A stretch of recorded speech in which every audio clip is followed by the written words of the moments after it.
আজ আপনাদের নিয়ে যাব বত্তির বিল।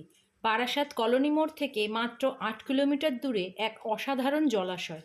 প্রথমে বারাসাত স্টেশন থেকে কলোনি মোড় আসুন, তারপর অটো বা টোটোতে ব্যারাকপুর রোড ধরে নীলগঞ্জ বাজার, সেখান থেকে টোটোতে পৌঁছাবেন এই বিলে।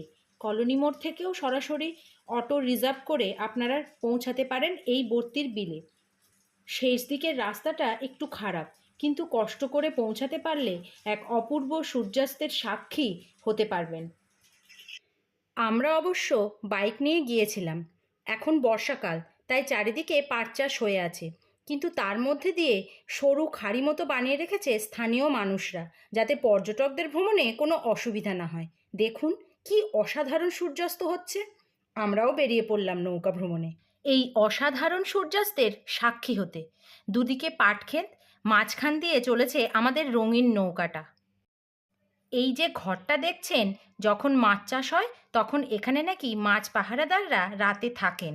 আমাদের মাঝি ভাই সে কথা জানালো।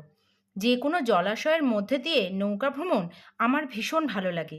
আপনাদের কেমন লাগে কমেন্টে জানাবেন।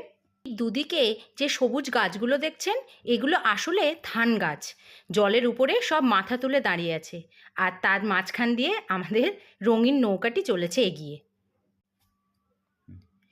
এই দেখুন একটা শাপলা বন। সকালে এলে এখানে প্রচুর শাপলা ফুল ফুটে থাকতে দেখা যায়।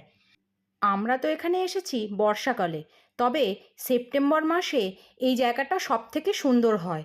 তখন পাট চাষ হয়ে যায়, তাই পাটগুলোও কেটে নেয়। জলাশয়টাও বেশ বড় লাগে, জলও ফুলে ফেঁপে ওঠে। বর্ষার শেষ তো, তাই সেই সময় এখানে নৌকা ভ্রমণে আসলে জলাশয়টা দেখতেও ভালো লাগে, আর সূর্যোদয় সূর্যাস্তও অপূর্ব লাগে। তাই আপনারা যদি এই বিলে ভ্রমণের পরিকল্পনা করেন, তাহলে সেপ্টেম্বর মাসে করবেন, তাহলে বেশি ভালো লাগবে। এই যে এত বড় জলাশয়টা দেখছেন, এটা কিন্তু আদবে কোনো জলাশয় না, বা কোনো সরকারি প্রপার্টিও নয়। বিভিন্ন মানুষের ভাগে জমি আছে এখানে। এখানে বর্ষার জলে মাছ হয়, শীতে সবজি, আবার গরমকালে ধান চাষও হয়। একই জমির কত রূপ। আমরা যে নৌকায় ভ্রমণ করছি তার ভাড়া নিয়েছে আধ ঘন্টায় জনপ্রতি ১০০ টাকা। ৪ জন করে একটা নৌকায় ওঠা যায়। বিলের আশেপাশে বেশ কিছু ছোট ছোট দোকানও আছে, চাইলে একটু চা বিরতিও হয়ে যেতে পারে। আমরা চায়ের দোকানে চা খেতে গিয়ে অনেক কিছু ইনফরমেশন পেলাম, সেগুলো আপনাদের সাথে একটু শেয়ার করি।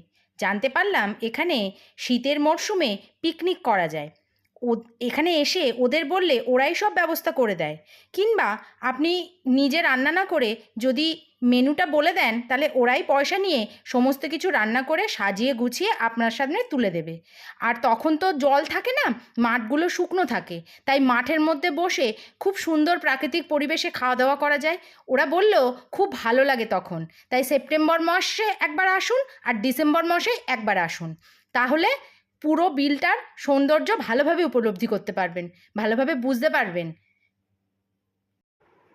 আজ তাহলে আসি, আবার বর্তির বিলে ফিরে আসবো শীতের মরশুমে।